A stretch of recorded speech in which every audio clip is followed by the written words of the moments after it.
21 June ಸುಮಾರು ಡೇಗಳಿದೆ. So ಅದೆಲ್ಲ first wish ಮಾಡ್ಬಿಟ್ಟು ಆಮೇಲೆ ಪ್ರೋಗ್ರಾಮ್ ಇಳಿಯೋಣ ಅಂತ. ಯಾರ್ಯಾರು ಯೋಗ ಮಾಡ್ತಿರಲ್ಲ ನಿಮ್ಗೆಲ್ಲ ವರ್ಲ್ಡ್ ಯೋಗ ಡೇ ಶುಭಾಶಯಗಳು.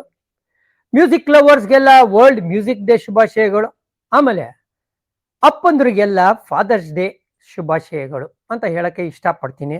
ನೆನೆ ನಮ್ಮ ಪ್ರಸಿದ್ಧ ಕೃಷ್ಣ ಅವರು ಫೇಮಸ್ ಆದ್ರು ಅಂತ ಹೇಳಕ್ ಕೂಡ ಇಷ್ಟಪಡ್ತೀನಿ ನಾನು. ಯಾಕಂದ್ರೆ ನೆನ್ನೆ ಮಾಡಿದಂಥ spell one of the best spell ಅವ್ರ ಕರಿಯರ್ದಾಗತ್ತೆ. ಕಾರಣ ಏನು ಅಂದರೆ ಅವ್ರು ಪ್ರೊಡ್ಯೂಸ್ ಮಾಡಿದಂಥ ವಿಕೆಟ್ ಟೇಕಿಂಗ್ ಡೆಲಿವರಿಗಳು, ಆ ಫಸ್ಟ್ 3 ವಿಕೆಟ್ಸ್ ಆ ಪವರ್ ಪ್ಲೇಲ್ ಆಗದಂಥ ಸ್ಪೆಲ್ಲು ಭಾರತದ ODI ಇತಿಹಾಸದಲ್ಲೇ second best power play spell ಆಗಿರುತ್ತೆ.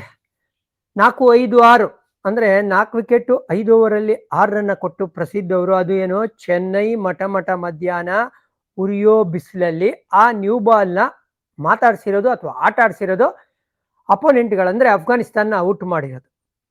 ಸರ್, ಅಫ್ಘಾನಿಸ್ತಾನ್ ವಿರುದ್ಧ ತೆಗೆದ್ರೆ ಇಷ್ಟೊಂದು ಕೊಂಡಾಡ್ತಿರಲ್ಲ ಸರ್ ಅವ್ರ ಬೌಲಿಂಗ್ನ ಅಂತ ಹೇಳಿದ್ರೆ ನೋಡಿ, ಸುಮ್ಮನೆ 5 ವಿಕೆಟ್ ತೊಗೊಂಡ್ರು ಅಂದರೆ ನನಗೇನು ಅಂತ ಯದ್ವಾ ಖುಷಿ ಆಗ್ತಾ ಇಲ್ಲ. ಖುಷಿ ಯಾಕಾಗಿದ್ದು ಅಂದರೆ ಅವರು ಬೌಲಿಂಗಲ್ಲಿ ಇದ್ದಂಥ ಕಂಟ್ರೋಲು, ಆಮೇಲೆ ಆ ಫೀಲ್ಡಿಗೆ ತಕ್ಕಂಗೆ ಮಾಡಿದಂಥ ಡೆಲಿವರಿಗಳು. ನಂಬರ್ ಆಫ್ ಲೂಸ್ ಡೆಲಿವರಿಗಳು ಇಲ್ವೇ ಇಲ್ಲ ಪ್ರಸಾದ್ ಅವರ ಬೌಲಿಂಗಲ್ಲಿ, ಅಷ್ಟು ಚೆನ್ನಾಗಿನೇನೆ ಮಾಡಿದ್ದು.